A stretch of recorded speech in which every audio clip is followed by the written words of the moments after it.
ಲೋಕಭವನದಿಂದ ಸೀದಾ ಭಾವಿ CM DK Shivakumar ಅವರು ಅಜ್ಜಯ್ಯನ ಮಠಕ್ಕೆ ಭೇಟಿ ಕೊಡ್ತಾ ಇದ್ದಾರೆ ಅನ್ನೋ ಮಾಹಿತಿ ಲಭ್ಯವಾಗ್ತಾ ಇದೆ.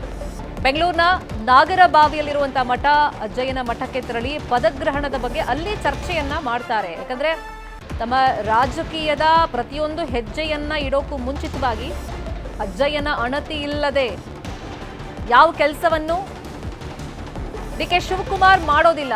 ಸೊ ಅದೇ ನಿಟ್ಟಲ್ಲಿ ಈಗ 3 ಡೇಟ್ಗಳನ್ನ ಅಲ್ಲಿಂದ ಪಡ್ಕೊಂಡು ಬಂದಿದ್ದಾರೆ.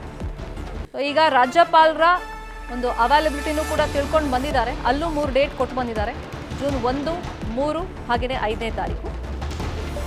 ಈಗ ಸೀದಾ ಲೋಕಭವನದಿಂದ ಅಜ್ಜಯ್ಯನ ಮಠದ ಕಡೆಗೆ ಡಿಕೆ ಶಿವಕುಮಾರ್ ಅವರು ತೆರಳುತ್ತಾ ಇದ್ದಾರೆ ಅನ್ನೋ ಮಾಹಿತಿ ಲಭ್ಯವಾಗಿದೆ. ಅಂದರೆ ಬೆಂಗಳೂರಲ್ಲಿರುವಂತಹ ನಾಗರಬಾವಿಯ ಮಠ ಅಲ್ಲಿನೂ ಹೋಗಿ ಪದಗ್ರಹಣದ ಬಗ್ಗೆನೇ ಚರ್ಚೆಯನ್ನ ಮಾಡ್ತಾರೆ. ಪದಗ್ರಹಣ ತಮ್ಮ ಪರವಾಗಿರಬೇಕು, ಅಂದ್ರೆ ಆ ಸಮಯ ದಿನಾಂಕ ಇನ್ನಷ್ಟು ಬಲ ಕೊಡಬೇಕಲ್ಲ.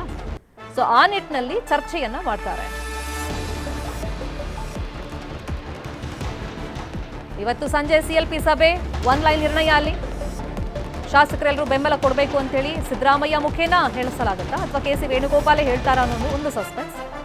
ಅದಾದ್ಮೇಲೆ ಹಕ್ಕು ಮಂಡನೆ ಪ್ರಕ್ರಿಯೆಗಳಿರುತ್ತೆ. ರಾಜ್ಯಪಾಲರು ಇವತ್ತು ಧರ್ಮಸ್ಥಳಕ್ಕೆ ಹೋಗ್ತಾ ಇದ್ದಾರೆ ಮಧ್ಯಾಹ್ನದ ನಂತರ. ಹಾಗಾಗಿ ಸಿಎಲ್ಪಿ ಸಭೆ ಮುಗಿದ ನಂತರ ಮತ್ತೊಮ್ಮೆ ಡಿಕೆ ಶಿವಕುಮಾರ್ ಅವರಿಗೆ ಇವತ್ತೇ ರಾಜ್ಯಪಾಲರು ಭೇಟಿ ಆಗೋದಕ್ಕೆ, ಹಕ್ಕು ಮಂಡನೆಯನ್ನ ಮಾಡೋದಕ್ಕೆ ಸಿಗ್ತಾರಾ ಇಲ್ವಾ, ಅದು ಸ್ವಲ್ಪ ಸದ್ಯದ ಮಟ್ಟಿಗೆ ಕ್ಲಾರಿಟಿ ಇಲ್ಲ ಅದ್ರ ಬಗ್ಗೆ.